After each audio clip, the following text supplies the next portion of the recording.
fourth downs. They really control the game in so many ways, and so we didn't get enough shots at it. We didn't get enough opportunities. We got to play obviously a lot better. A lot of this comes down to the details and the fundamentals of the football game. And so sometimes it's a simple game, and we got to play better and give ourselves more opportunities. And so when you look at it, we had 40 snaps on offense. Probably an all-time low, and then they had 77, so they obviously controlled the ball for much of this game. How much did you find that the third quarter was kind of a big cause for the results of this game? Yeah, they controlled the whole third quarter. Essentially had it, and we had one quick possession turnover, and they got it back. And so obviously they controlled. We got a little bit of momentum going into halftime with that touchdown. Felt like there was, we're right back in it. We have a chance, and then for them to kind of control the entire quarter of it, go ultimately score, put themselves in an extended lead now, and we weren't able to capitalize. I think it was 4 of the first 5 drives were 3 and out.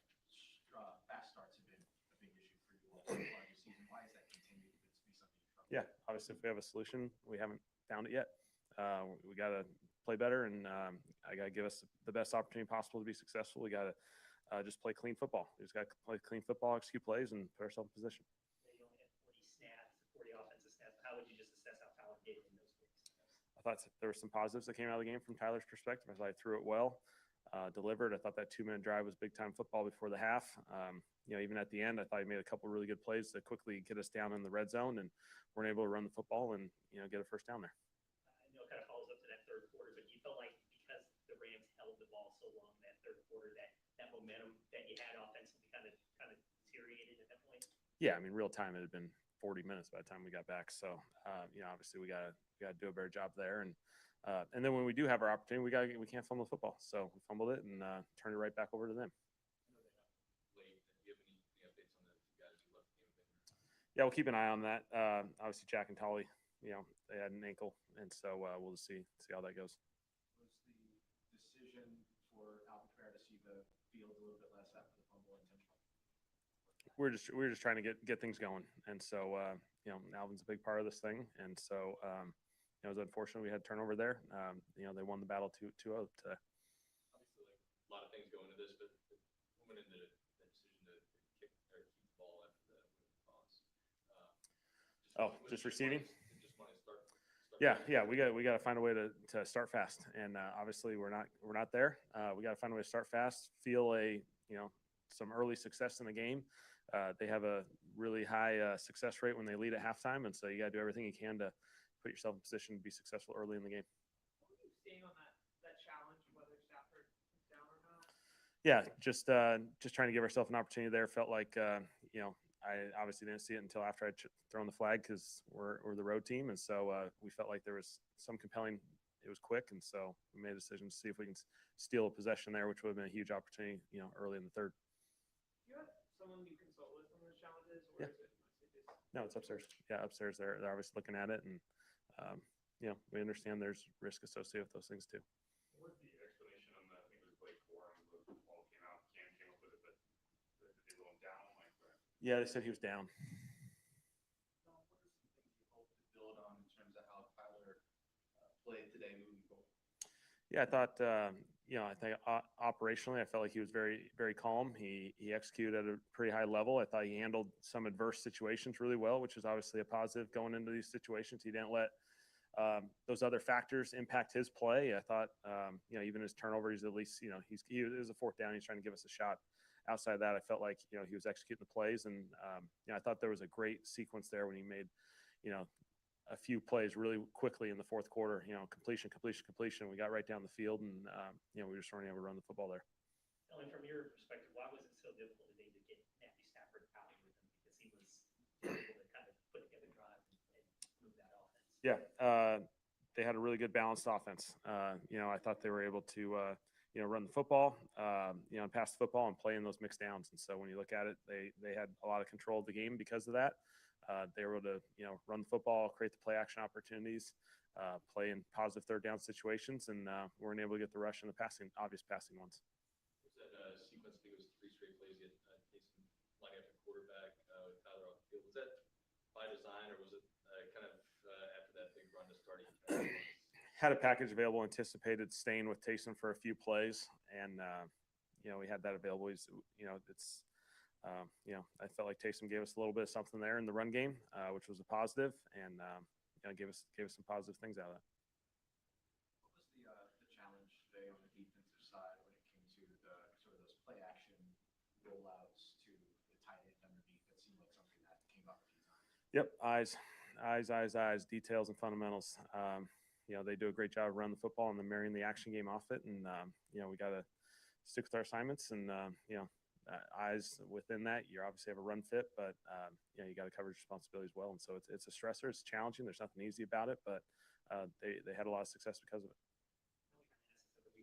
The mood after, a loss like this in that long. Yeah, it's always tough. These guys put everything they can into each and every week in an NFL football game, and there's a lot that goes into it, a lot that emotionally, physically that they pour into this, and it's challenging. We're going through a challenging storm, and we face some adversity, and we got to keep pushing. We got to keep pushing together. I think that's the thing. I love these guys keep battling. This is going to be one of those. You get through this storm, you're going to tell one heck of a story, and but we got to get there, and so we're not there yet. We got to keep getting better. Got to keep finding ways to narrow the margins and give ourselves the best opportunity to be successful. Is it a difficult game to evaluate Tyler just because of the low number of snaps? I mean, it's going to be a great opportunity. It's first start in the NFL. Certainly there were some positives in there. Thought he handled himself well, and so we didn't get enough opportunities to compete.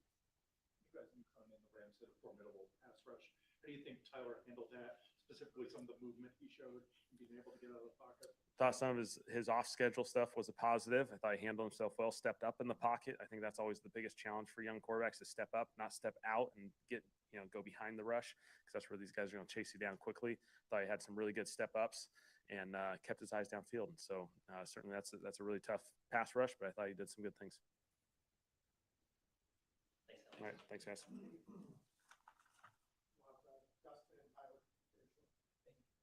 Thank you for listening to my daddy's podcast. Please subscribe to our channel. All I gotta say is, who dat?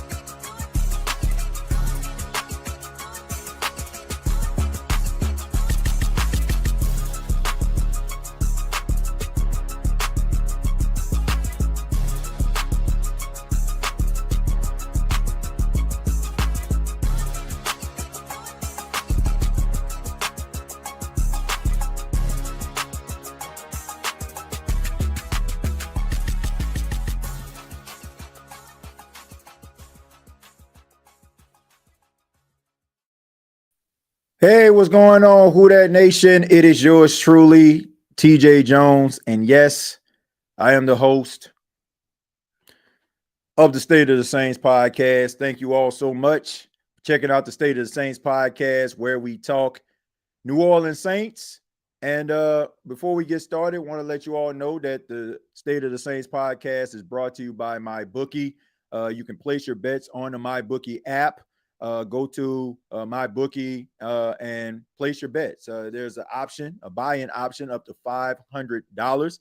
If you were to place your bet today that the New Orleans Saints would have covered the 14.5 points, then you, sir, you, ma'am, would have needed the buy-in option because they did not.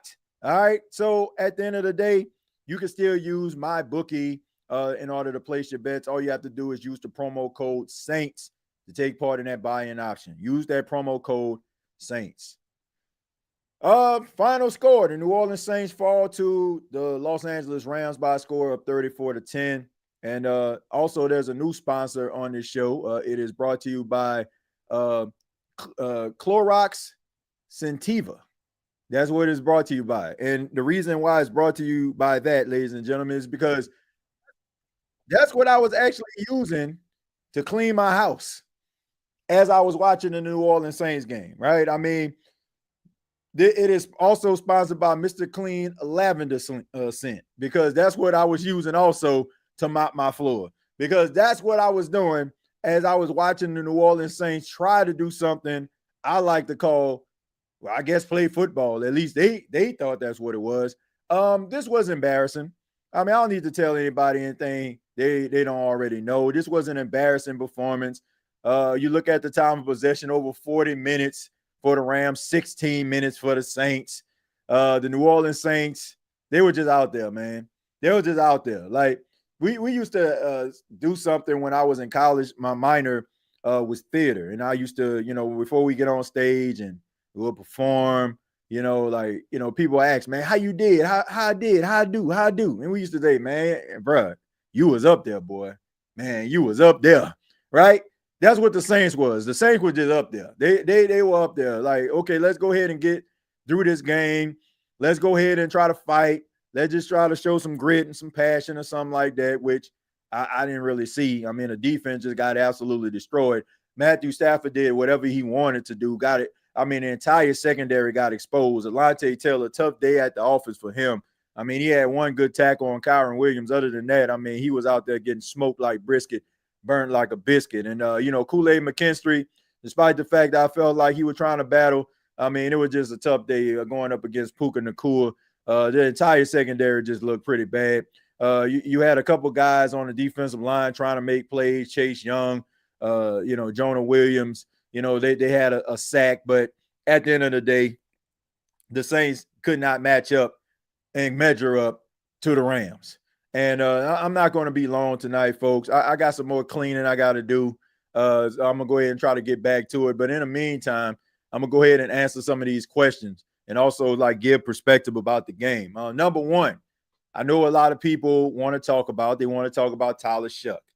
How did Tyler Shough do? Well, let's look at his stats. Tyler Shough stat lines read as such: 15 of 24, 176 yards, 1 touchdown, 1 interception, averaged 7.3 yards per play. He was sacked 1 time, had a rating of 81.2. In my opinion, I don't think that Tyler Shough was terrible. I think that he actually played better than I thought that he was going to play. I went into this game with absolutely no expectations of Tyler Shough. As a matter of fact, I kind of just felt that the New Orleans Saints just put Tyler Shough out there to try to keep the fan base engaged because it's been a lost season and people are uninterested in what's going on. So by putting Tyler Shough out there, it has Saints fans glued to their television sets. And I still feel that way. I still feel the New Orleans Saints did this. They brought Tyler Shough into the game for the simple fact that they want to keep Saints fans engaged. So to me, I just went in with zero expectations of Tyler Shough. And I thought that he played pretty well against a very formidable Rams defense. He was able to throw the ball, make some plays. He actually showed some zip on some passes. And, the Saints just don't have much talent on the offensive side of the football. Like, you got a bunch of role players out there trying to make plays. And, I'm seeing people with these reviews about Tyler Shough. I'm just gonna be as real as I possibly can with y'all. Y'all just went into the game trying to hate on dude. Like, plain and simple. Like, I've been talking about this for the entire week. I said when Tyler Shough became the starting quarterback of the Saints, that's the guy that I started to believe in because I want to see him succeed. These people out here with this low-hanging fruit ass takes on Tyler Shough, watching this guy have a time of possession of 16 minutes in an offense that's about as vanilla as your local Baskin-Robbins ice cream, and y'all expect for this guy to go out here and move mountains. A lot of you got this quarterback situation misconstrued, and a lot of you don't know how to evaluate the quarterback position. You have people out here that are really evaluating this guy based on the fact that he threw an interception, and you're saying that means that he had a bad game. When people start talking like that, I don't even want to talk the quarterback position with them because, like I said, people went into this game hoping that this guy fails, overthrow wide receivers, underthrow, get sacked about 3 or 4 times so they can feel like right in their conviction of this guy. To me, Tyler Shough played decent. He played decent enough for me to feel like, man, they got something there. If you came away from this game in 16 minutes of time of possession feeling like, oh, all hope is lost because Tyler Shough is the quarterback, then you already had that logic and that mind frame of Tyler Shough before the game even started. Because there is nothing in this game that tells me that Tyler Shough can't be a starting quarterback in the league. I ain't seen enough. I've seen some really good throws. I've seen a really good 2-minute drill. I seen back-to-back splash plays before they brought in Taysom Hill, who to me, was doing the best he could. But what can you do when your offensive coordinator / head coach keep calling the same thing over and over again? Like everybody named Mama knows it's gonna be QB power. It's a vanilla offense with no imagination. So how are you evaluating a quarterback based on that is beyond me. That's just my opinion. I think that Tyler Shough played pretty well going up against a Rams defense that is one of the best in the league, especially when it comes to getting pressure on the quarterback. But let me go ahead and read some of these comments. It says, TJ, the Saints are not trying to win this game. Seems like they had to throw it. Do you think Kellen Moore is a good coach now? I don't know what I think about Kellen Moore. All I know is the team looks soft. And to be quite honest with you, I'm very concerned about Kellen Moore being the leader of this football team. Look, I think that Kellen Moore is a smart guy. I think that Kellen Moore is a good coordinator. I don't think that, what the Saints look like is indicative, like solely, is indicative on him as a head coach or a coordinator. I just don't think they have the talent. But in some cases, I am very concerned at the way that he carries himself and how desperate the New Orleans Saints team looks. They look like they're afraid to take a risk, to take a chance. Like it's like everybody's quivering and shaking in their boots on 4th and 1. Like, should we go for it? Should we try to, should we try to punt? Like, it's just stuff like that, man. And to me, like, you're 1-17. I feel like you should be as desperate as you possibly can, but also just be as free. Like, you're not going to win anything. Like, I thought that I would see way more innovation from the Saints offense than I've seen. And it's almost to a point that I'm just wondering to myself, like you, are they trying to win? Or is he like purposely calling this vanilla ass offense because it puts them behind the 8 ball, but it also just kind of keeps it can keep the offense like in sync or keep on moving the ball. I don't know, man, but this offense is boring as I don't know what. And I've seen Kellen Moore as a coordinator. I've seen him open up a playbook or two during his time as a coordinator. So I don't know what the heck is going on, but I'm questioning, can he lead men? I'm serious. I'm questioning, can he get this team over this hump? Because I think right now what the New Orleans Saints need, they need somebody that's going to be able to demand excellence of them. Now, I will give him credit. When Alvin Kamara fumbled the football, I don't think we've seen Alvin Kamara no more. Like, we start to see more Devin Neal. So at least, he was showing like levels of accountability for ball security. But at the end of the day, I mean, there's still some question marks about Kellen Moore. Not so much about, what the offense can be with him, because this offense is just screwed, bro. I'm looking at it from a guy that looked like he's scared to call plays and scared to make aggressive decisions. And for that, I'm starting to feel like you're a punk when it comes to like being a head coach. And I don't want to feel that way. So I got a mixed bag when it comes to Kellen Moore. Like, will he be a better head coach with better talent? Or will this guy just be passive aggressive and having the Saints look as soft as a baby's behind as long as he's the head coach? I mean, I don't know. I'm kind of like mixed when it comes to Kellen Moore. Now I'm not mad, Jerry, just tired. See this goofy Kellen Moore. Yeah, man, I don't know what's going on. Like, I'm not even upset, man. Like, I'm so it's almost like you already know what the deal was. Like, I just watched the game. Like I said, man, I was cleaning my countertop. Like I was cleaning out my microwave. You know what I'm saying? I was cleaning out my office. Like, man, I was like doing all type of other stuff. And it's not like I wasn't paying attention. You know what I'm saying? I still was like in tune to the game. So I seen what happened. But I mean, I was just on some more stuff, man. I was just trying to get my house clean. It's been a minute since I was able to kind of have some downtime to be able to do some of these things. So, I mean, it was what it was, man. I mean, why get all upset and all up in your feelings about a team that ain't about to do nothing? Like, we knew the Saints weren't going to do nothing today. Well, I mean, what's the point of getting upset? We bad from top to bottom. Plain and simple, man. Hello is laughing. Says, bro, how on everything else I see you on, it's Lonnie. I don't know if you're talking to me or somebody else. I love the tank job. Well, if they are taking, they're doing a really good job of it. Says, I don't know Lonnie is. Oh, let's see. Cook cream ice cream right now. Keep it clean in the chat. We're a straight rotisserie chicken, fam. My name always was Brother Man. Let's see. I don't know what you're talking about. Maybe you just now noticing it. I don't know what we're talking about, man. Let me stroll down. Let me see if we got some questions, comments here. Let's say the final score was belt to ass. That's all I got to say. Not surprised at all. Also, I wouldn't be shocked if Rico Dowdle rushed for 250 next Sunday. Fight Grit were no shows. Not at all, man. I mean, they didn't show anything. They didn't show anything at all. Just out there running cardio.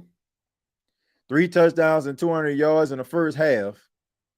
I mean, if that defense came out there looking like that, I mean, you already know what the offense was going to do or wasn't going to do. So when that defense was just out there just going through the motions, I was like, okay, game over. Been a Saints fan since 1970. We're worse than the 1980 team. Good and great coach accomplished more by now in their first season. Moore may be a big mistake as coach. I'm just saying, man, I'm seeing a lot of traits that resemble bad coaches. I'm not saying that, he can't turn it around, but right now it's deeper than just X's and O's. Like I'm looking at the body language of this team. I don't feel like, honestly, the scariest thing about this game to me was I don't feel like any player out there felt like they were going to win this football game. I'm serious. Like I didn't get like I didn't see anything from any player that made me feel like any one of those guys really seriously thought that the Saints had a chance. And if you're looking at a team that's looking like that, you have to look at the head coach. You got to look at the head coach. Like the body language and the energy of this team was pretty much non-existent. Like you had a couple plays that they made and they tried to like kind of rile each other up, but man, I didn't see a person out there that I felt like, man, they want to win this game. Not one. So I think that is on the head coach. Scarecrow, thank you very much for the $5. Says, where Mickey Loomis and Miss Gail? Do they not care about the product on the field? I'm so freaking mad right now. The thing about it is, I think that they do care, but I don't think they can actually solve it. I think what you have is a bunch of lame ducks up top that don't really understand, and they too stubborn to try to get some real legitimate help up in this thing. I think that they trying to reinvent the wheel. I think that they still trying to find ways that they can find that same success when it was Sean Payton and Drew Brees, and they can't do it. And, I hate to say it, but the way that it's looking, and this could change, Gail Benson may be one of the worst owners in sports. Like, I'm serious. Like, she may be one of the worst owners, if not the worst owner in sports. I mean, look at the Pelicans and look at the Saints. The Pelicans, upon the making of this video, don't have a win, and the Saints have one win. And yet, I want to say they just did an article talking about she's one of the most powerful women in sports. I don't know about that, bro. Like, I don't know about that. Like, this team is terrible. And, her love and her, admiration for Mickey Loomis is killing this team. Like, I'm serious, man. Like, it is killing this team. Now, I say this on countless occasions. I can't get mad at Gail Benson for, inheriting a team when her late husband, Tom Benson, passed away. I can't, right? I say this all the time also. If it wasn't for that fact, I don't think that Gail Benson would be around football or sports at all. She just isn't that type of person to me. Like, I think before, I would be shocked. I could be wrong. I would be shocked if Gail Benson even went to a football game before she met Tom Benson or like knew anything about football. And then on top of that, when Tom Benson was in the twilight of his life, he was like bringing Gail Benson to the owners' meetings and kind of coaching her up a little bit. But look, nothing can really prepare you for owning a franchise. It's rather like you are going to be fully committed to it, or it's just going to fail. And right now, it just looks like awful. And I just think that she's relying way too much on a guy that doesn't have the answers in Mickey Loomis. Mickey Loomis doesn't have the answers, plain and simple. And it's sad because nobody's going to do anything about it.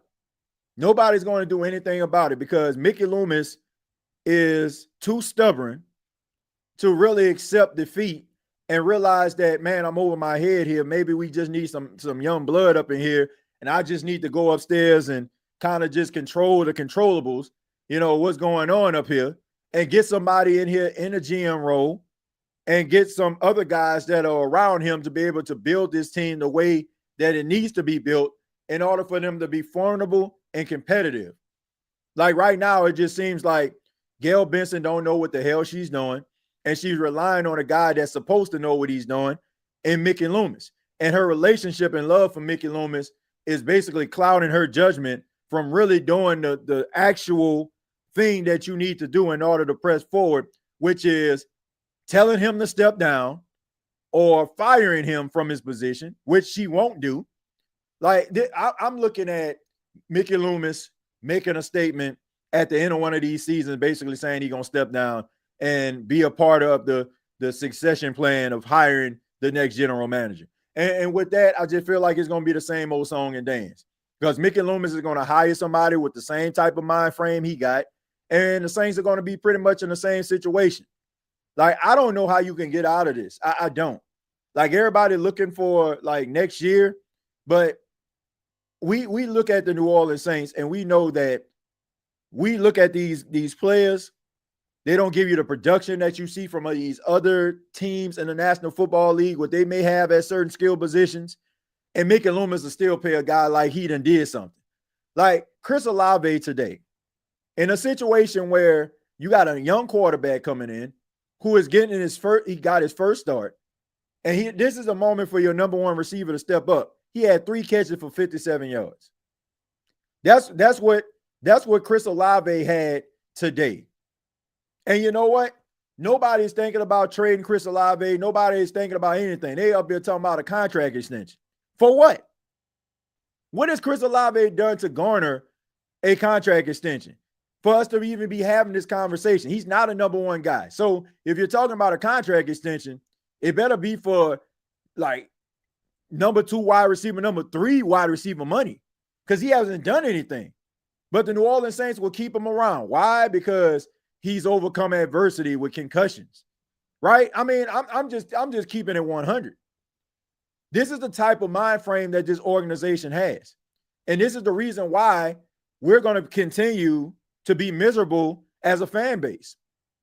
It's the reason why people are going to continue to go down this downward spiral with this team, because nothing is going to change. Because in their mind, they don't feel like they have to change anything. There's no accountability up top. There's no way on God's green earth that Mickey Loomis would have made some of these horrible, egregious decisions over the last 4 to 5 years and still have a job anywhere else other than New Orleans. But look at the state of the Pelicans. Look at the state of the Saints. I don't think that it's a coincidence that both teams are sinking right now, because you have ownership that is too afraid to make the tough decisions, to be able to hold guys accountable. And you have an owner that's just basically just going through the motions. And in my opinion, just hoping nobody actually asks her anything that's football related. So Saints fans, I think we pretty much doomed, man. I think we're doomed. TJ, do you think the Saints will beat the Panthers next Sunday? No, I do not. Ed, thank you very much for the 999. Says been a Saints fan since 1987, and I laugh at these fans who were spoiled by Breeze going crazy. This has been the Saints franchise forever, besides a winning season 20 years before a winning season. Yeah, I mean, a lot of Saints fans don't really understand or have seen the team look as bad as it has.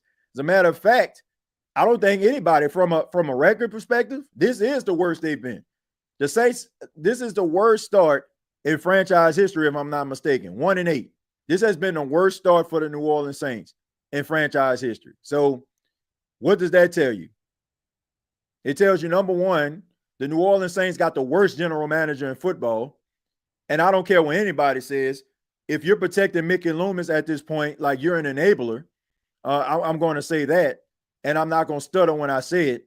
You got to call a spade a spade. I have nothing against Mickey Loomis other than the fact that he's a horrible general manager. He has put this team in a hole. He has got these Saints fans miserable from coast to coast because he is not good at his job. He got lucky by getting a head coach who was a tyrant and a 6-foot-tall, 209-pound quarterback with a chip on his shoulder with everybody saying that he can't play football no more. And it was a recipe for success. And he cannot replicate that. He cannot replicate that. And in my opinion, he never will. So I don't know what we're doing at this point. I don't know what we're doing. I don't know if we're purposely looking this bad to try to get the top pick or, you know, if Mickey Loomis is just that awful. I like to think it's the latter. Like I said, I'm not even mad at what happened today. I just think that anybody that's sitting up here believing that this New Orleans Saints team have a chance to win any games going forward, you just an optimistic fan. And I get it, right? I mean, you want to see the team do well, but there's nothing today that I've seen from the football team makes me feel like they're going to be able to get themselves out of this hole. Like I said, I think that Tyler Shough played better than a lot of people may have thought that he would. But other than that, same old song and dance, man. And I'm not about to sit up here and stress myself out about a terrible football team with terrible management. And I don't see too much changing because Gail Benson doesn't know that much about football. And Mickey Loomis is horrible at his job. And he just refuses to get out of his own way and accept defeat. I trade Olave every year in Madden for a reason. We need wide receivers that can catch the damn ball. Need some playmakers, man. Do not support our team until Mickey is gone. We need young blood. We need, like, not only that, Darlene, not only do we need young blood, but we need young blood that is not selected solely by Mickey Loomis. Because once again, Mickey Loomis to me is electing guys where he can feel powerful. We've seen it with Dennis Allen, and now it seems like we're doing the same thing with Kellen Moore. A bunch of passive-aggressive guys where he can feel like he's powerful and in control. But the problem is he doesn't need to be in control. It seems to me like he's trying to prove a point. Like, you're not going to win, in my opinion, because, you know, you don't have Sean Payton or Drew Brees. And it's like he's trying to prove that he can actually win without them. Like, I don't think he can. And this is why Saints fans are going to continue to be miserable, because this isn't a battle of X's and O's, Willies and Joes. This is a battle between a delusional 60-plus-year-old man, like, not being able to come to grips with who he is and what he is as a general manager. And Saints fans are miserable because of it. And Gail Benson, to me, I feel like she's afraid. I think she's afraid because he's the only person up at the top that really understands football operations. And she is so, like, committed to Mickey Loomis she can't even, like, get out of her own way. To me, this is the worst 1-2 punch in sports right now. You got an owner that don't know what she's doing, and you got a general manager that doesn't know what he's doing but doesn't want to admit it. I started watching the game in the first quarter, just pitiful. We have the boycott. Gail doesn't know what she's doing. That's pretty obvious. At least Gail should do a majority or minority owner deal. I don't know if she had to do that. I mean, most owners that you see, that, you know, these guys don't know that much about football. Like, they just own a team. But what they do is they put the right executives, the right general managers in place to be able to run those football operations.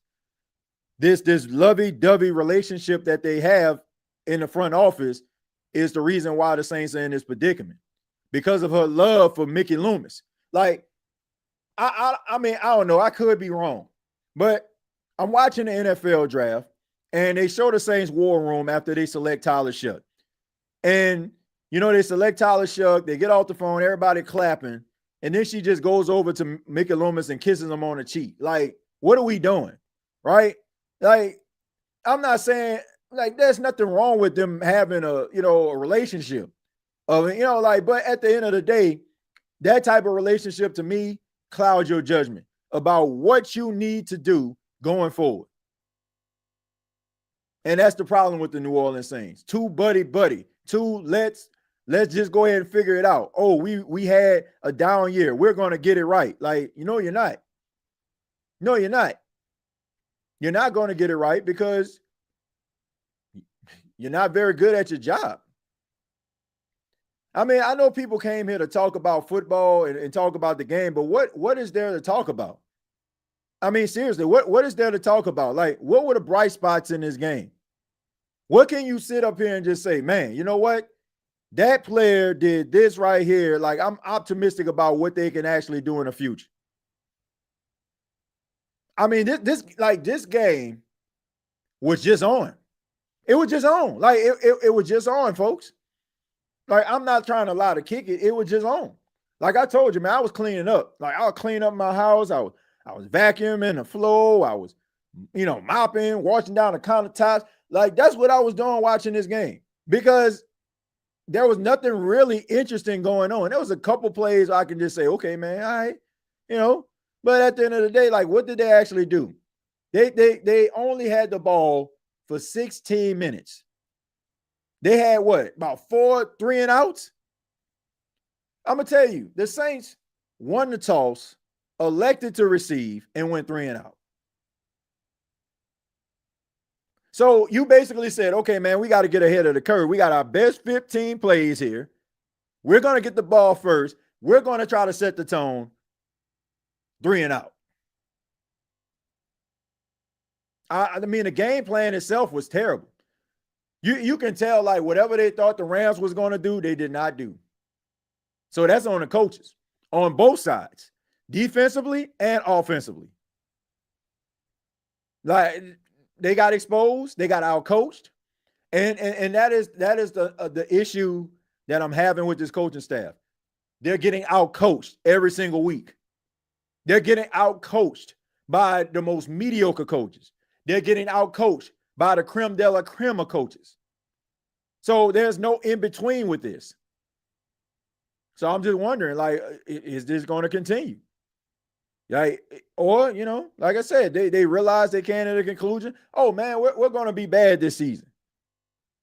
And, behind closed doors, they had this conversation. They knew it was going to be a tough outing, but, hey, man, we need to put some behinds in seats. So let's put some gold jersey on. Let's paint the end zones gold. Let's put a white helmet on our head. Let's put Tyler Shough in midway through the season. Like, we got to keep some behinds in the seats. We got to keep some people interested. Like, I'm sorry, folks, but I can't lie to kick it to you. I mean, we can talk about stats and all that kind of stuff, but what's the point? I mean, this game was pretty much over before it started. I mean, if you don't believe me, I'll read you some of these team stats here. All right, so the Rams had 30 first downs to 10. 30 first downs to 10. On third down, it was 7 of 14. The Saints were 2 of 9. On fourth down, the Rams were 2 of 2. The Saints were 0 for 2. The Rams had a total of 77 plays to the Saints 40. The Rams total yards, 438 to the Saints 224. Total drives, Rams had 10, the Saints had 9. Yards per play, Saints had 5.7. The Saints had 5.6. Rams had 5.7. Passing, 267 for the Rams, 167 for the Saints. Matthew Stafford was 24 of 32, 267 yards, 4 touchdowns. They sacked Matthew Stafford twice. They sacked Tyler Shough once. Rushing, 171 yards to the Saints 57. Rushing attempts, Rams 43 to Saints 14. Penalties, Saints had 5, Rams had 3. Turnovers, Saints had 2, Rams had none. Time of possession, 43 minutes, 53 seconds for the Rams, 16 minutes, 7 seconds for the Saints. What is there to talk about, folks? Seriously, what is there to talk about? Like, I don't know. Like, how can you break this down? You can't. I mean, like, everything that went wrong did go wrong. Game was just on. Ed, thank you very much for the 199. Says teams always been this bad since Jim Fink era. Yeah. These are the Saints that your grandmama and great grandmama used to seeing. Not some of y'all. Let's see. My girl looked dead at me and said, "Why do we subject ourselves to watch this? This is horrible." She doesn't even watch ball, but knows what bad ball is. Look, my wife don't watch football either. I mean, she done got to a point she don't even ask me who won. Like, she already know. Right? But at the end of the day, my love for this team is just not just conditional. Like, I mean, if I was sitting up here in 2018 when the Saints were at the apex, winning football games, and offense was at the epitome of efficient, and the defense was looking lights out, I could sit up here and rant and rave and brag and boast. Like, in losses, I can do the same thing. I can talk about the team. And that's just the way that it goes, man. Like, you gotta love them when they up. You gotta love them when they down. Like, it's a tough, hard situation to be in, watching your favorite team just go out there and just get absolutely mud walked and boots to behind every single week, and realize, like, there's no hope on the horizon. Like, there's no hope on the horizon. I do not believe in Gail Benson. With all due respect, I think she's a wonderful lady. I think that what she's doing for the state of Louisiana is remarkable. Like, she seems like a very sweet woman. But at the end of the day, we talking about from a business perspective, she's not very good as an owner. And Mickey Loomis, I don't know him outside of him just being a general manager, executive vice president of the Saints. Pretty sure he's a nice guy as well. But at the end of the day, he's terrible as a general manager, and I think he needs to get out of the way.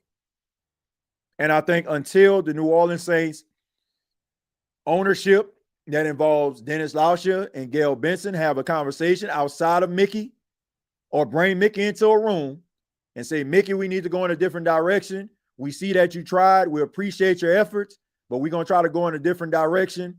And we are going to be a part of this process. We're going to bring in individuals from the outside that are really good at helping search for a general manager, what a team needs." Until you do something like that, then this team will continue to fail. Because you got a bunch of people that's out here looking to see who can actually do something. It's almost like somebody standing around a ditch or something. Like, and you need to go ahead and shovel, and create a hole in this ditch. And everybody just standing around, like, waiting for somebody to pick the shovel up. You know it needs to be done, but nobody wants to pick the shovel up. Like, it's bad, man. It's bad. It's bad. I mean, there are some bright spots on this team, and I'm looking forward to seeing. Like, I think that they got some young players out here that can make some plays, but I don't trust this ownership to get this thing together. Not the way that they structure right now. Saints are bad, but not bad like this. I'm starting to question whether Kellen Moore is the guy. That's what I'm starting to contemplate myself. Football is way more than just X's and O's when you're trying to be a head coach. Those guys in the locker room have to look at you and look in your eyes and believe that you have the answers. They got to believe that you can inspire a football team and galvanize them in adverse situations. I get nothing like that from Kellen Moore. And I understand, like, you don't have to be a rah-rah guy. You don't have to be up here on the sidelines chewing out the referees every time you get a chance. But I just look at this guy and I don't see any type of hope for the future. I just don't. And the way that this team continues to get out-coached, out-schemed, out-manned, and even outwitted in some cases. Like it's a reflection of the head coach.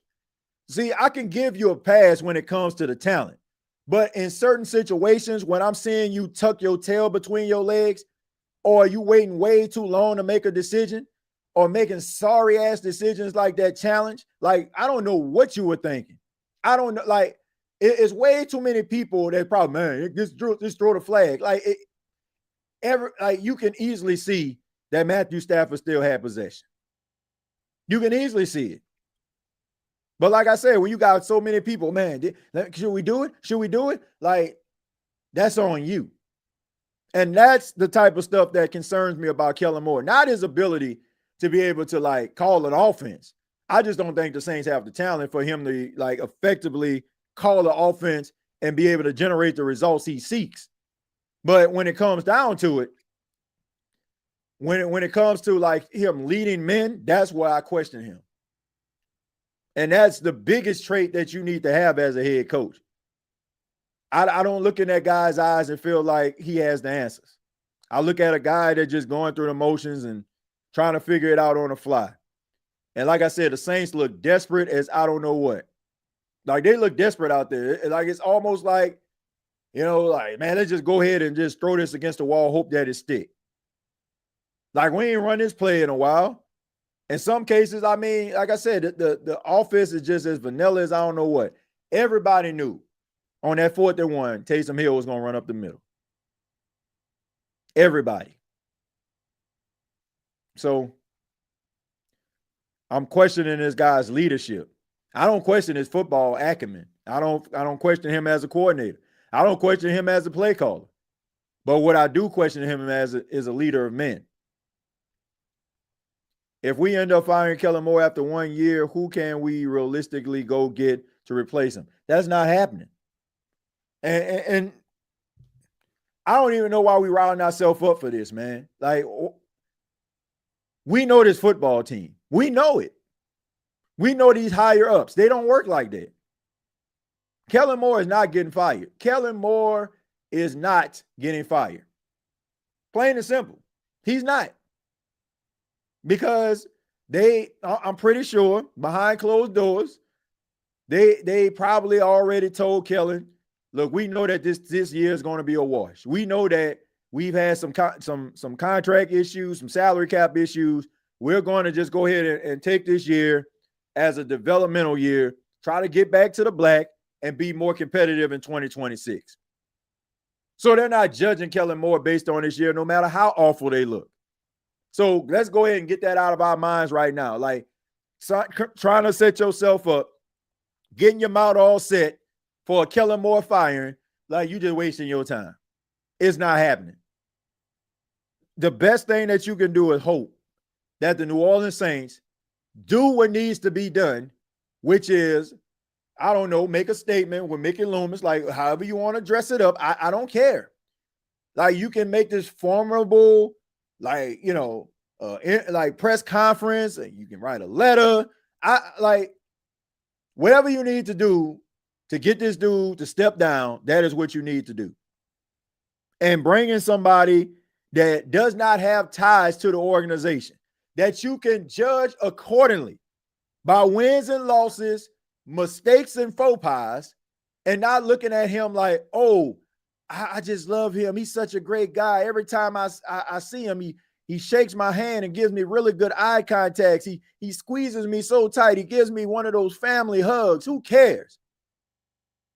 Bring somebody in here that demands excellence, that you can judge accordingly, that ain't part of this good old boy, good old girl network that you'd have developed for yourself.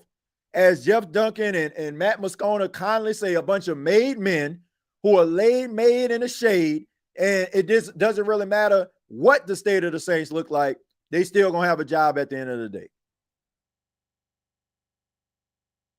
We just having a conversation today, folks, because what happened today was inevitable. It was inevitable. So until the New Orleans Saints come to grips that they have losers up top with loser mentalities, bringing in loser philosophies, people with loser mind frames, surrounded by guys that aren't very good. You got a couple good players. I'll give you that.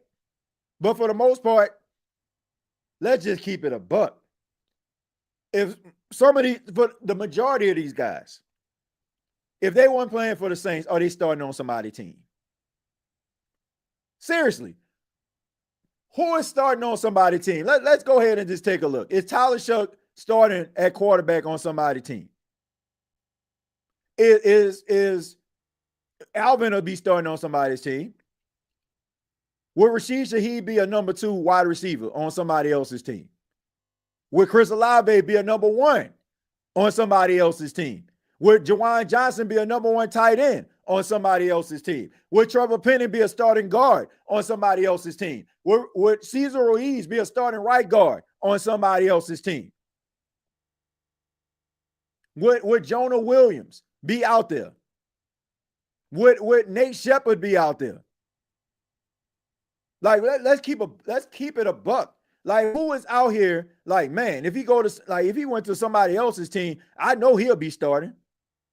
What you have is a bunch of role players. You got a bunch of Kyle Korvers, Mike Millers on your football team. A bunch of role guys that have one good thing that they do,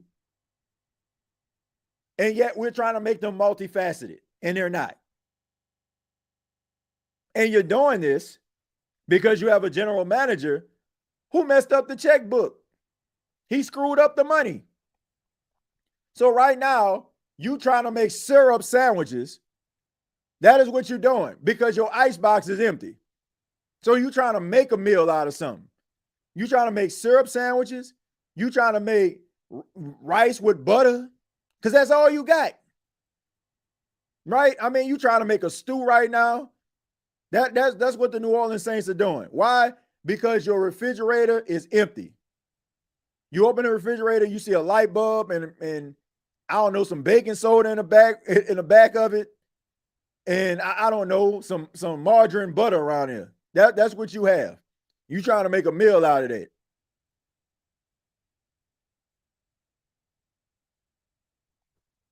I'm not saying it's going to happen, but Loomis should be fired before we know it.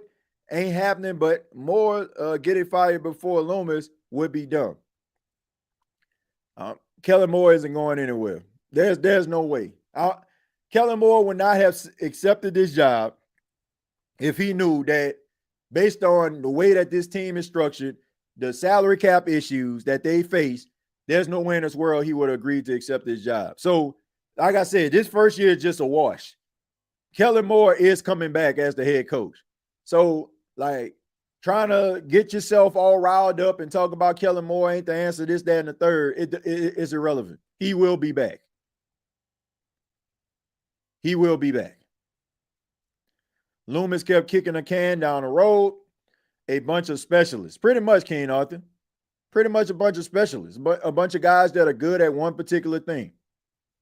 And they trying to make them more than what they actually are. And that's just not it. Mickey might give Kellen a raise after this season. A bunch of Mario Chalmers. I mean, any role player that you can think of. You know, Hito Turkoglu. You know, like that's where you at right now. Even though I thought Hito Turkoglu was pretty good, especially when he went to the Magic, he kind of a star player. But y'all get what I'm saying, man. Like, I'm talking about Sacramento Kings, Hito Turkoglu. You know, that's what you got right now. I'll take a syrup sandwich. But look, yeah, Desi, you will take a syrup sandwich, I'm sure, but that's not going to be your first choice, right? I mean, syrup sandwiches just kind of happen. Like, you don't just wake up in the morning and be like, man, let me get a syrup sandwich. It's like, dang, I ain't go to the store, man. I got some syrup and I got some bread up in here. Let me just eat this. It's not your go-to breakfast, right? It just kind of happens. It's just, you know, rice with butter actually isn't bad. Yeah, I mean, but like I said, you're trying to make a meal out of it. Trying to make a meal. You know, like, man, rice and butter always seems to be the last thing that always stands when, you know, towards the end of the month. I'm just telling on myself, growing up as a kid, man, you got 2 brothers, 1 sister, 4 of y'all in the house plus my mom. And I'm like, you know, yeah, you trying to make it to the end of the month. So what was the last thing standing? Rice and butter. Rice and butter. And you trying to make this thing happen. You just trying to get yourself to the beginning of the month where you can get that bread. That's what you're doing right now. You're trying to wait to the beginning of the month so you can get them stamps. Yes. You know what I'm saying? Yes. I would just like many millions of Americans, you know, that were part of the welfare system. And when you were in a big home, you already knew you was waiting towards the beginning of the month so them food stamps can hit so you can get some food in your crib. And that's what the New Orleans Saints are doing right now. They're eating on rice and butter until them stamps come in. Until they get that check at the beginning of the month. What kind of stew they making, TJ? I don't know. I don't know what they're trying to make. Not a very good one. Not a very good one. Desi, I don't like how he dipped, but if homie saw the writing on the wall, I would have dipped too. Yeah, Sean Payton, I mean, it's pretty obvious that it was Sean Payton. And what he's doing with Denver pretty much confirms what everybody already knew, that it is indeed Sean Payton, the ones that was pulling the strings and making things happen. Saints fans remind me of LSU fans. So as time gets tough, want to fire everyone. Have patience. This roster just ain't good. Yeah, I ain't talking about firing nobody. They want instant gratification. People talking about Tyler Shough sucks and he ain't do this and that and the third. Like, what do you expect? Like, I really feel like Saints fans like watch football games like they watch Disney movies, where you have this guy that just comes in out of nowhere and he just lights it up and just change your misfortunes. Like, it's a marathon, not a sprint. Like, you got people like I made a tweet about Tyler Shough. I said I think Tyler Shough is playing pretty well today. And then in the process, like, he threw an interception and people like, you were saying? I'm saying the same thing. Saying the same doggone thing. Because that's man, some of these Saints fans evaluate the quarterback position like driving a car 10-2, right? I'm driving a car 10-2. I'm driving a car. Okay, before I get home, I crash into a fire hydrant. Oh, man, that was a terrible driving. Like, that was terrible driving, right? That's how they do it. If you plan like you complete, score a touchdown. Okay, complete, incomplete. Okay, okay, they good. But then when somebody throw an interception, get them up out of here. Like, bruh, you cannot evaluate the quarterback position like you just driving a car 10-2 and you just crash into a fire hydrant. Like that, in that case, it really doesn't matter. But when you look at a young, inexperienced quarterback who is playing in his first start against a team that has the second best pass rush in the NFL, and you expect this guy to go out here to look like who? Who you want him to look like? Who I mean, here's a better question. Who is he going to look like? We've already established that the New Orleans Saints don't have the talent to be able to rise above the occasion. So what is he supposed to do? I come to the conclusion that anybody that's criticizing Tyler Shough after this performance, you already went into this game critical of this guy, hate watching, and hoping that he failed. Rather, just the fact that maybe you didn't feel like Spencer Rattler should have got benched. Rather, it's the fact that you maybe thought that the Saints should have went after Shadur Sanders. Rather, it's the fact that you just want the New Orleans Saints to get the number 1 overall pick and get another quarterback. But it cannot just be based on what I've seen from this guy. I don't know how you evaluate a position. And throwing an interception when the game was about as lost as a baby bird in tall grass is not justification to tell me that a guy just played awful. You went into that game with that logic. So I'm not going to sit up here and criticize Shough because of that. And neither should you. And if you're doing that, then I'm saying it to your face. Well, I'm not saying it to your face. I'm saying it on camera. And if you were in my face, I would say it to you. You don't know how to evaluate the quarterback position. And some of y'all don't know how to evaluate football, and you're telling on yourself. Plain and simple. Now, you can't sit up here and evaluate this guy based on that performance. The Saints had the ball for a total of 16 minutes. What are you supposed to see in 16 minutes? Defense couldn't get off the field at all. Couldn't get off the field at all. And we sitting up here, oh, man, this dude ain't it. You already went into the game with that conclusion.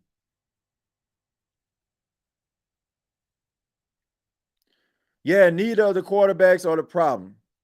And that's what I've been trying to tell folks for the last couple of weeks. I'm like, it doesn't matter if Tyler Shough in a game, doesn't matter if Spencer Rattler in a game. If you don't have the horses in the barn to be able to find success offensively, then it's going to be the same old song and dance. And that's what some of you don't want to realistically look at. It's not as simple as putting another quarterback in. It's not. The Saints got way more issues than just the quarterback position. I understand. Nobody wants to be in this situation. Nobody wants to sit around here watching their favorite team fumble all over itself, look embarrassing, not be able to have a leg to stand on, or walking into work fast so none of your other, friends who probably root for teams that's winning look at you. I get it. But at the end of the day, we got to be realistic about this, man. This is not a good football team. And as much as you may want this team to be good, as much as you believe that, oh, if you change this, then this would happen, it's not happening, folks. It's not happening. So just come to grips with it. It's not as simple as just putting another quarterback in. It's not just as simple as putting another running back in. It's not as simple as putting another wide receiver up in here. Like, oh, we can add Devon Bailey. Okay, add him. Still going to be the same old song and dance. He's not going to turn into Megatron. So what are we doing? We got to be realistic about the situation of this team, man. Nobody wants to be in this. But at the same time, this is where they are. They're not a good football team. The quicker you come to grips with that and quicker you understand that it's not an easy fix, the more content you will be with the way this team look in 2025. Why did we have it for only 16 minutes, dummy? Had it for 16 minutes because their defense could not get off the field. I mean, they could not get the Rams off the field at all. Rattler made it look a lot harder than Shough did. I can't even come to that conclusion. I mean, I can't. Like, I can't even say that. Like, they had the ball for 16 minutes. Like, I don't know what he made some throws.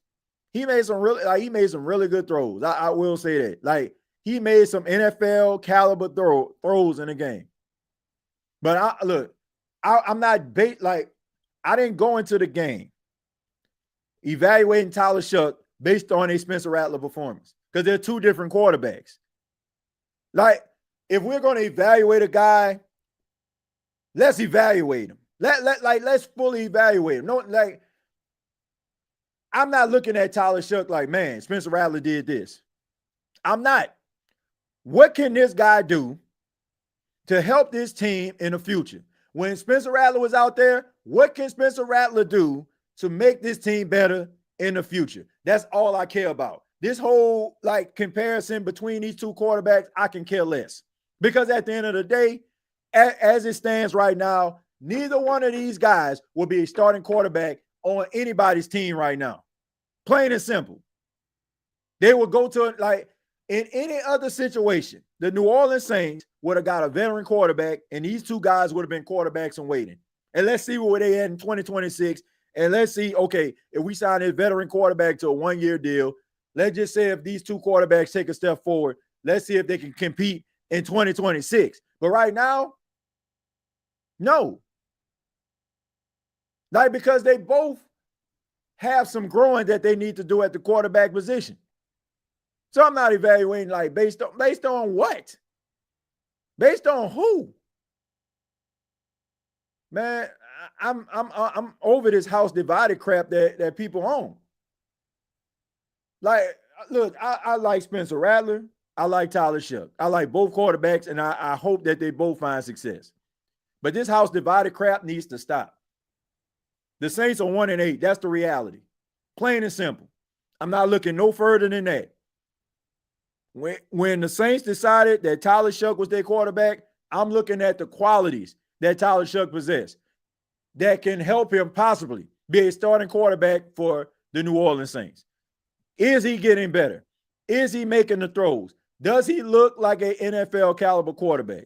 Plain and simple. And in 16 minutes, I came to the conclusion that some of the throws that he made were NFL caliber. Talking about what Spencer Rattler would have did in this situation and that situation, guess what? It's still equated to a loss. Just like whatever Tyler Shough did in this situation, that situation, it equated in a loss. So at the end of the day, it really don't matter. The Saints still lost the football game. Is there some good qualities in those losses? Absolutely. Absolutely. But I'm not sitting up here like comparing these two quarterbacks. Like this house divided crap just got to stop, man. TJ, if you had a pick at first overall next year, who would you take? In general, I feel like it's not a strong draft for quarterbacks. I would draft a quarterback. I would draft a quarterback based on you still don't have your answer. And the New Orleans Saints, to me, they need a spark at the quarterback position. Like not somebody that's just going to be efficient. Like you need somebody that's going to go out there that's going to instill like hope in a fan base. Like, okay, man, like what is he doing? Like, okay, man, he's scrambling, he's making somebody miss. Like he out here sliding for extra yards. Like he's showing a Warriors mentality. Like the Giants are trash right now. But it's pretty obvious that Jackson Dart has a bright future as the starting quarterback. Like you can see it. Like you can see the moxie. You can see the grit. You can see the energy that he plays with. They just don't have the talent right now. You got Malik Neighbors out for the season. You got Cam Scatterbull out for the season. So they don't have pieces around him. But you still see that there's some bright spots in this guy. He's making throws to some guys. He's making plays on his own. Like you can see it. There's a reason, if you're a Giants fan, to be optimistic about the future if you put pieces around him. But when it comes to the New Orleans Saints, you can't squint. That's the issue. I say this all the time. People ask me, what makes a franchise quarterback elite quarterback? This is what makes it to me. If I look at you one time and they say, is he elite? If I don't have to think twice, you're elite. If I have to think about what you did in a couple games ago, like, I don't look at you as elite. Like, there's a couple quarterbacks like in the league right now, no brainers, elite. Lamar Jackson, Patrick Mahomes, Josh Allen. Like, you don't think twice about them. They're elite. But see, I got question marks with the quarterback room. So with that, you got to pick a quarterback. You got to pick a quarterback. And like I said, what Tyler Shough did today didn't really show me anything. But at the same time, it didn't show me anything. He played better. He made some throws, but it's not to a point where I'm like, okay. I mean, I'm willing to take a look at it next week and see how it can look against Carolina, against a divisional foe, but not to a point where you just sitting up here like, okay, man, quarterback situation is solved. No. Not at all. Quarterback is where you need to go. TJ, I hate to reference the Bucks, but the Saints need a quarterback with Baker Mayfield mentality, just a gamer and never says die attitude.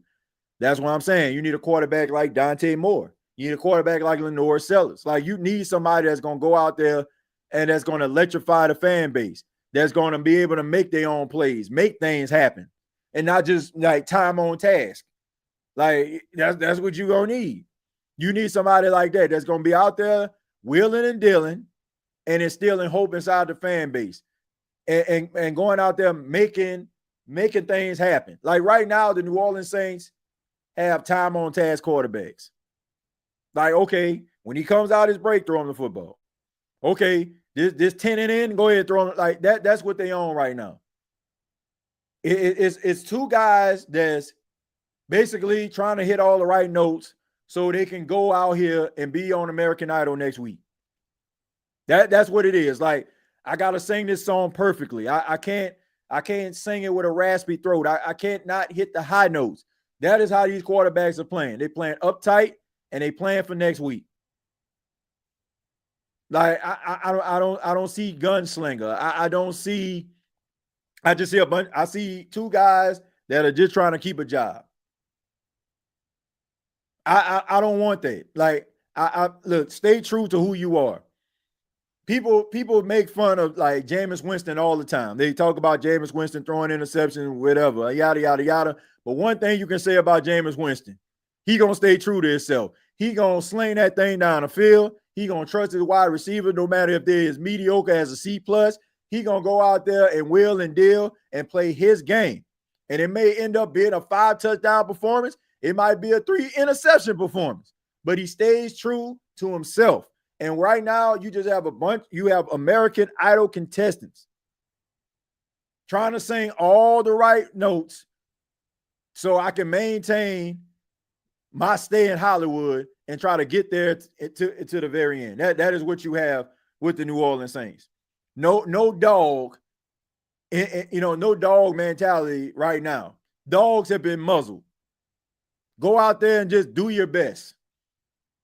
Like, nobody out there making no play. Nobody out there telling somebody to break off their route. Nobody like signaling them to go downfield. None of that.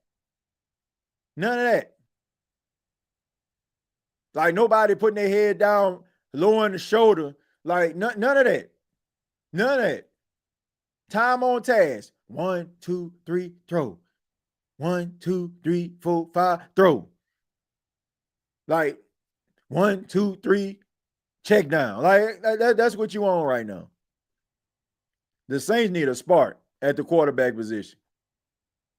Like you need somebody that's like you need somebody that's gonna go out there and say, okay, I'm gonna play within the rules, but if it break down, I'm gonna make some things happen. The New Orleans Saints don't have that. They don't have that. So there you have it. Now you're right. Keen Baker is doing the thing. What system is Kellen Moore running on offense? I don't think that he knows. I told you, it's like man, I got some darts up here, man. Like that's basically what they doing. Like that, man. Okay, run play. All right, play act. Like that's what they own, man. That's what they own, folks. Now, like I said, I wish I can tell you something different, but what can I tell you, man? What can I tell you? None of the quarterback prospects are like that, brother. Go defense first. I want to create a attacking with a technical sound defense. I mean, you can do that if you want, man, and I get it. Like they got a lot of good defensive players out there, but man, you need a player. You need somebody that's gonna bring a spark. And having a really good lights out defense, it'll help your offense, but you need somebody that's gonna be able to generate and make some things happen, man. Like I said, like Tyler Shough is gonna be the starting quarterback going forward, so maybe he might show you something to a point where it's like, okay, now you have to go defense. But right now, man, you got to get an electrifying offensive player. That's what you need to get. See, the thing about the Saints is they picking pretty early. So if they got the number 1 overall pick, guess what? They're going to have the 33rd pick in the draft too. So you're going to get 2 top 40 players regardless. So it's not like, oh, man, we don't get like you can get some really good talented guys in the second round. Like difference makers, generational talent in the second round. So it's not like, oh, man, you got to like, man, the Saints need offensive. They need offensive player. They need somebody that's going to generate some excitement. That's what this fan base needs. That's what it's longing for. Somebody that's going to make a play. Somebody, when you look at them like, man, I know for a fact you're about to drive us down this field and they're going to score a touchdown. You have to keep drafting quarterbacks until you hit one. That's what teams do. Some of you are just not used to it because Drew Brees was your whole life. It's not a debacle. This is who Mickey Loomis is. Terrible team. offense has to move the ball on the defense, will get worn out. I mean, their defense wore itself out not being able to get off the field today. But, Desi, I agree with you. He must not be watching college football. Dante Moore is a dog. Man, Dante Moore is good. Fernando Mendoza is good. Ty Simpson is good. Lenora Sellers is good. Like, man, we can't just sit up here like, man, why? Like, I just think that a lot of people evaluate quarterbacks based on, man, how many touchdowns they got, how many interceptions they got. Well, he threw 2 interceptions today. Oh, he's not it. When I look at a quarterback, I'm not looking at, oh, he threw 2 interceptions today. I mean, a quarterback could throw 2 interceptions. The ball can pop up in the air, and it can, like, he can throw it in a receiver hand and pop up in the air, and it's a pick. He can try to throw it to the sidelines. It can be a miscommunication between him and a wide receiver, and it can be a pick. So looking at a touchdown to interception ratio to determine and say, oh, this guy is not, he ain't an NFL caliber quarterback. That's what people do. Like, I look at a lot of these comments. A lot of you are basing your the quarterback performance based on if he throws an interception or not. And that's just like, if that's the case, like, let's look at Patrick Mahomes. Patrick Mahomes wasn't just like that at Texas Tech. Like, he kind of came on later on. Like, you got man, you can't be sitting up here like, look, oh man, he threw an interception. That bothers me. Like, what are you watching? Like when people say, oh man, he threw an interception, I really feel like you just sitting up there watching and waiting for him to throw one so you can feel justified in your thoughts of him. That doesn't fully determine if that's going to be you're going to be a good quarterback or not. TJ, what do you think about the receiver Concepcion out of A&M? I ain't seen him enough, man. I'm gonna be honest with you. I really don't sit down and evaluate a lot of college players until like that time comes around the Senior Bowl. Then I go and I watch film on them. I don't really know that much about them like that. I sit down and I evaluate talent because I don't want to just be like prisoner of moment. I don't want to just be sitting up there just watching. Like I go back because I got a system, King Arthur. I look at like some of their best performance, and then I look at their losses. Like they may have went for 150 yards, 3 touchdowns. Okay, that's cool. But there's also a game where they probably had about 4 catches for 60 some odd yards, no touchdown. What happened? Like I watch it like that. Like that, and that's how I determine like who can do what. I mean, I don't sit up here like, look at a lot of like college players like that until like the end of the season. So there's a lot of players like that are in college right now that are pretty good that I haven't really just sit there and evaluate it because that's what I do at the end of the season. Yeah, TJ, we lost, but the Falcons losing makes it better.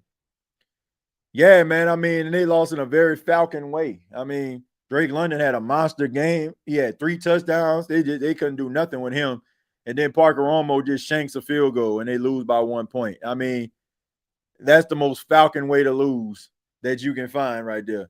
We need that dog that wear number 4, the playmaker 2.0. Man, the Saints need so many different things, but they just need a spark, man. You can't access anything on this team. This team is built terribly. Coaching is soft and the talent is not there. This is worse than the Dicker years. I mean, they 1-8. Worst starting in franchise history. We'll take a few more and then I'm going to go ahead and get up out of here, folks. We need that Mike T, Colston, and Devin Henderson type of wide receiver next year. I definitely agree with you on that. You need a dog, man. You need somebody that's kind of like maybe got a screw loose but can go out there and make some plays. Historically, the Saints' identity leans on defense, dome patrol. So for you to think offense first tells me you don't know this very well. I don't know if you're talking about me or somebody else, but that's the problem. That's the problem right there. Like, this is the reason why you're in the position that you're in right now, because you're always talking about what the Saints used to be, what they used to do. Like, this is a new NFL, bruh. Like back in the day, they used to have quarterbacks stand in the pocket all day, never ran outside the pocket. Now you got mobile quarterbacks. Now you don't see statuesque quarterbacks no more, for the most part. Even if they are pocket passers, they have the ability to run.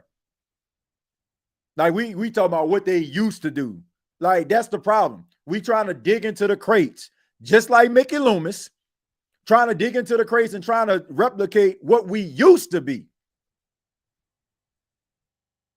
So don't tell me about, oh, well, the Saints were structured like, I don't care how the Saints were structured. I don't care. It's a new NFL, dude.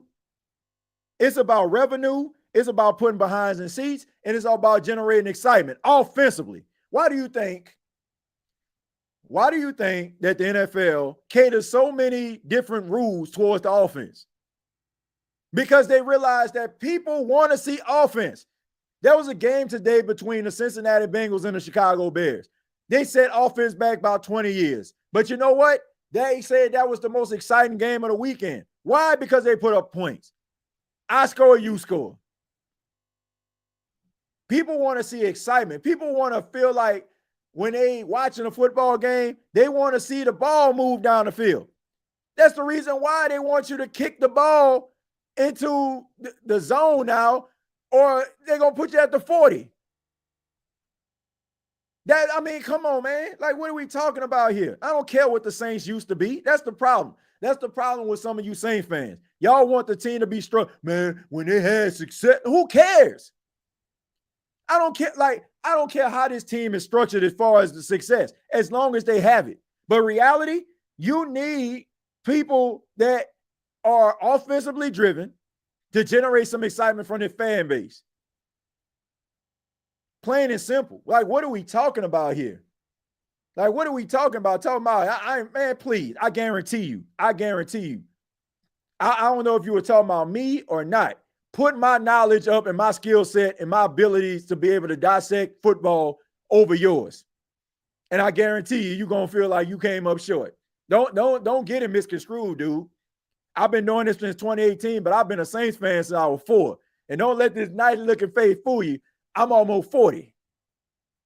So I watch just as much football, Saints football, as you. I remember when Saints weren't even on TV. So I know about how the team was structured, but that's the problem with these Saints fans out here, man. That's the problem with these Saints fans out here. They want to live in the past. Man, what we used to do back in the 80s, bro.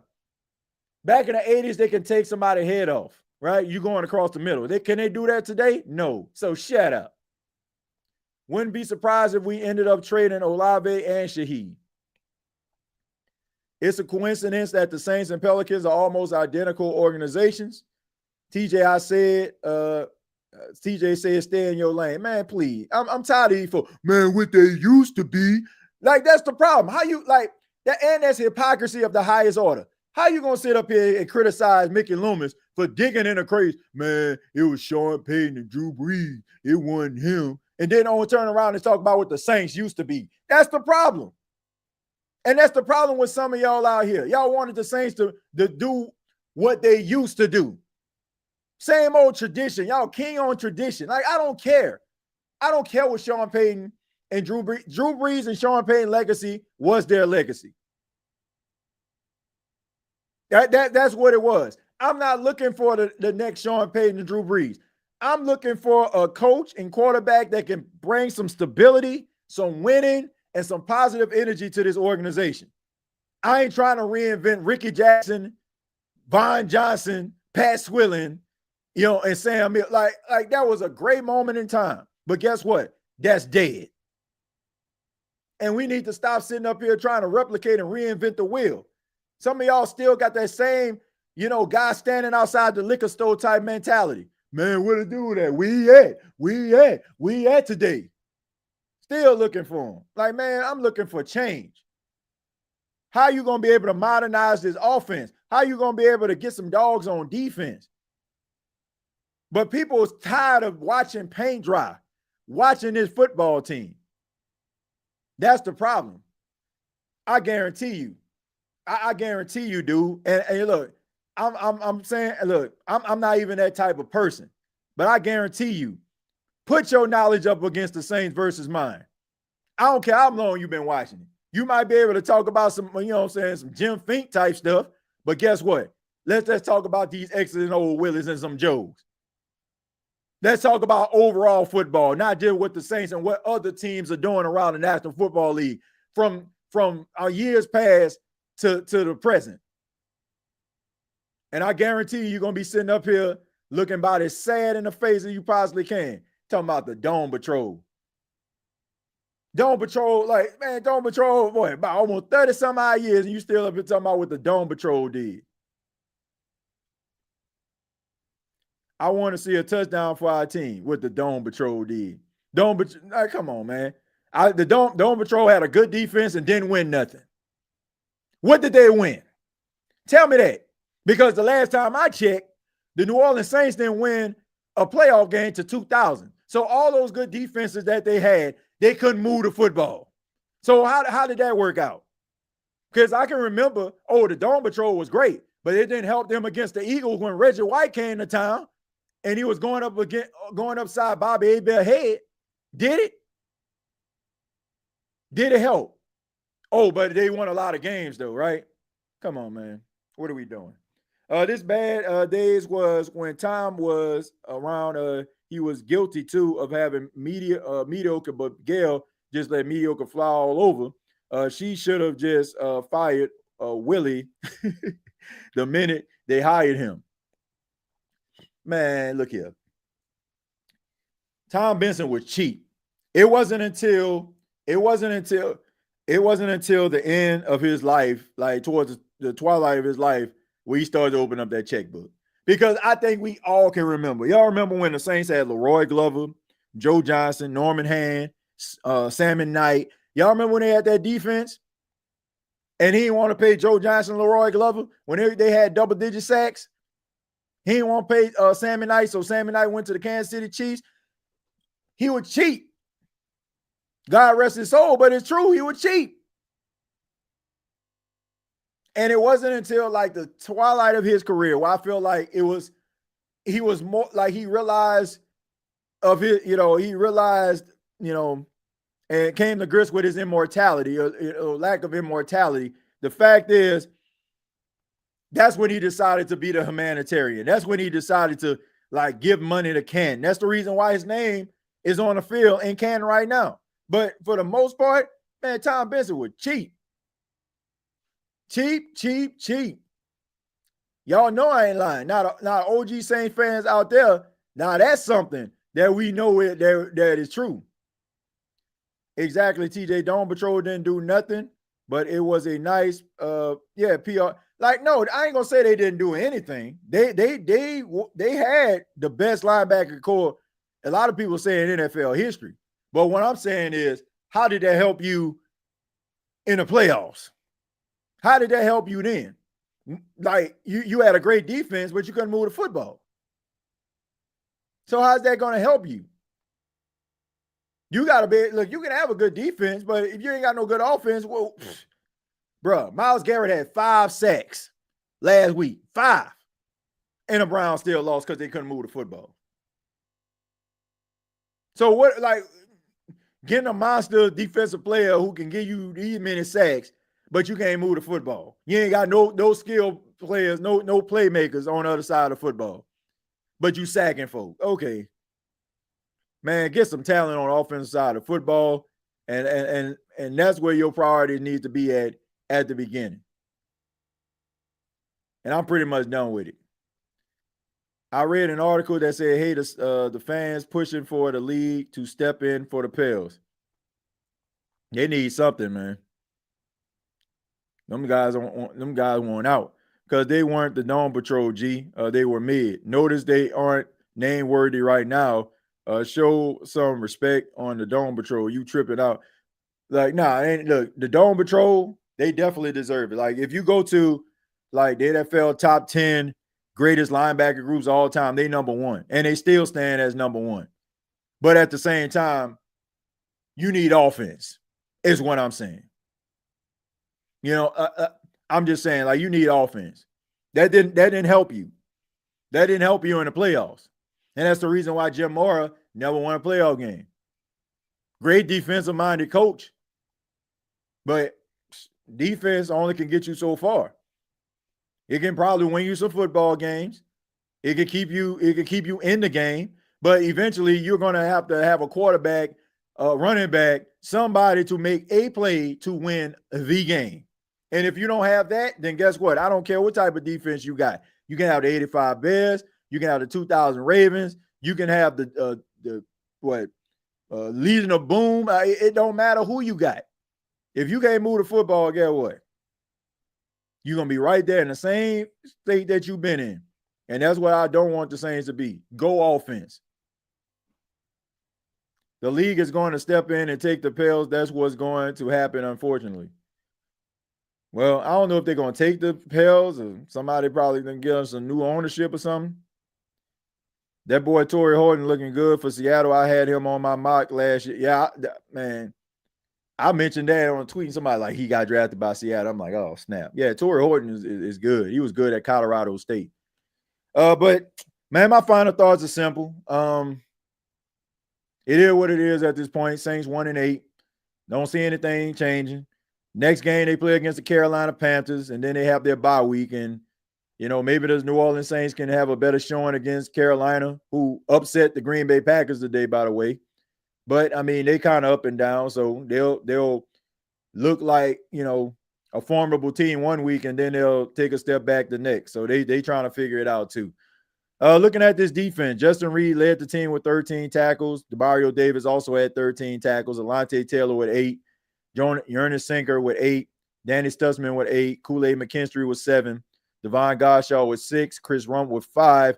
Jonah Williams with 3 also had a sack. Chase Young had 2. He also had a sack. Carl Granderson had 2 tackles. Isaac Adam with 2. Nate Shepard, Pete Warner, Jonathan Bullard, Terrell Burgess, they all had 2.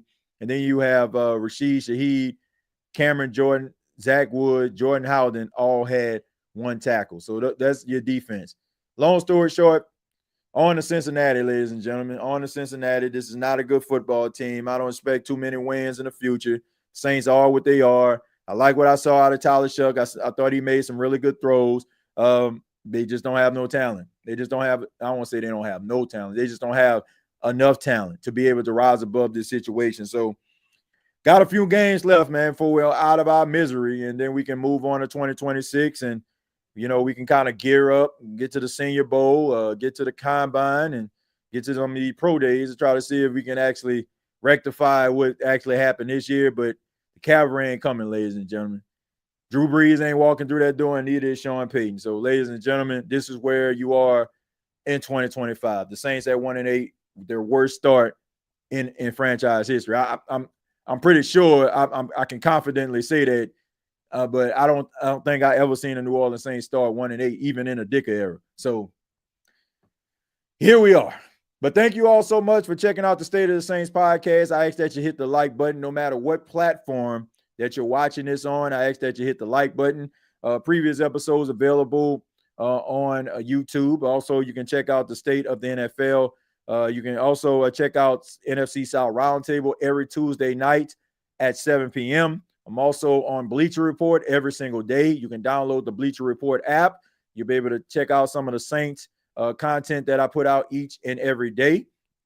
And you can also follow me on X at TJAY Jones 8. Man, just enjoy the rest of your night. Don't after we get out of here, man, don't even think twice about this team. Man, go like hug your kids, go hang out with your wife. You know what I'm saying? Go watch the game. Go watch some teams that are actually about to do something in the playoffs and try to make a run at this thing. Like, this is where the New Orleans Saints are. They just on right now. And they're going to be on until this season ends.